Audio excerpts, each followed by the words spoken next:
I've been topside enough times now to stop flinching at the quiet. That took a while. Early on, quiet meant something was about to go wrong. Now I know better. Quiet just means the machines haven't found you yet. But there's another kind of quiet up there.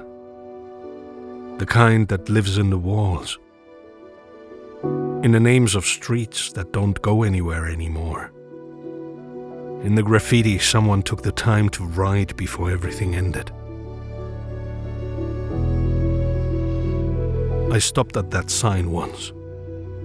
Stood there longer than I should have. Because whoever wrote that, they were still here when the ships went up. They watched it happen. And they picked up whatever they had left and wrote the only truth that mattered. Not the machines, not the guns, the extraction. The world before any of that. Because if you don't know where this place came from, you don't actually know where you are. The year's 2180. But the story starts long before that. It starts with a collapse. Not a war or a bomb. Floods, fires, earthquakes. The kind of destruction that doesn't have a face to blame. Just the planet deciding it was done with us. The Codex calls it the collapse, but it's careful about what it actually claims. Everything is said to have happened, because so much of it was lost. Written history gone. And what survived merged with legend. Stories passed down until the truth wore thin. The people of 2180 don't know exactly what happened to the world.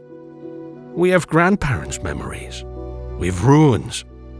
We have sand dunes burying cities that used to have names. That's it. Think about that for a second. Your entire history reduced to what the old ones remember and what the ground hasn't swallowed yet. But people survived. Scattered, desperate, half-starved, but alive. And slowly, in the wreckage of what used to be northern Italy, something started growing back. They called it sunrise.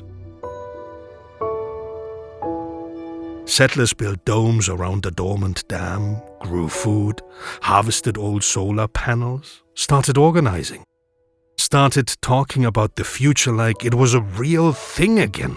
Like someone, and I think about this person sometimes, someone must have looked at all of it, the domes and the lights, the faces of people eating something they grew themselves, and said out loud, maybe the worst is behind us. They were wrong. But they weren't stupid for believing it.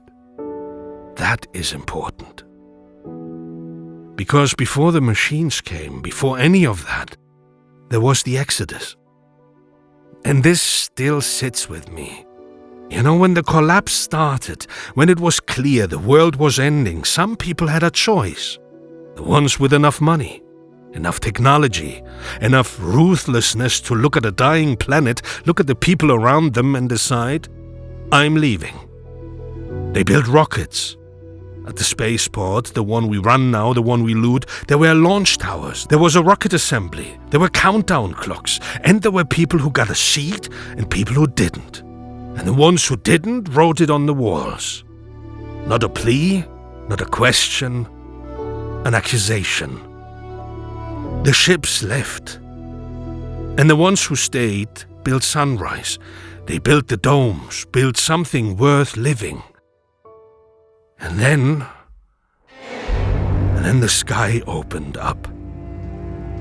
And the machines came down. The first wave, no warning, no communication, just metal falling from orbit. They called them Ark after the shape they left on radar screens as they came in from space. And for a decade people fought them.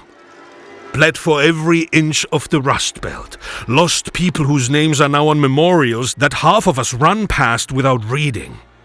But they won. The Battle of Victory Ridge. The first wave pushed back, driven out. 20, 30 years of quiet followed.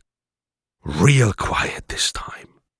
The kind that lets you breathe, lets you study what you fought, learn its patterns, take its technology apart and figure out how it worked.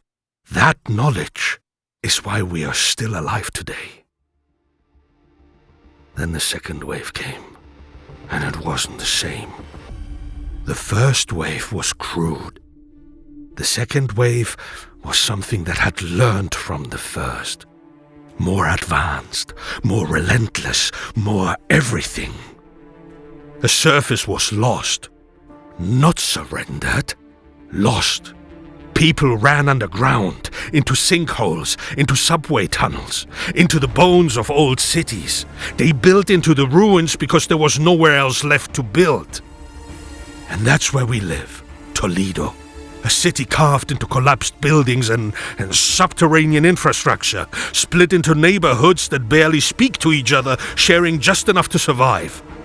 The oldest part, the part we call home, is Speranza. Hope. Someone named this place Hope.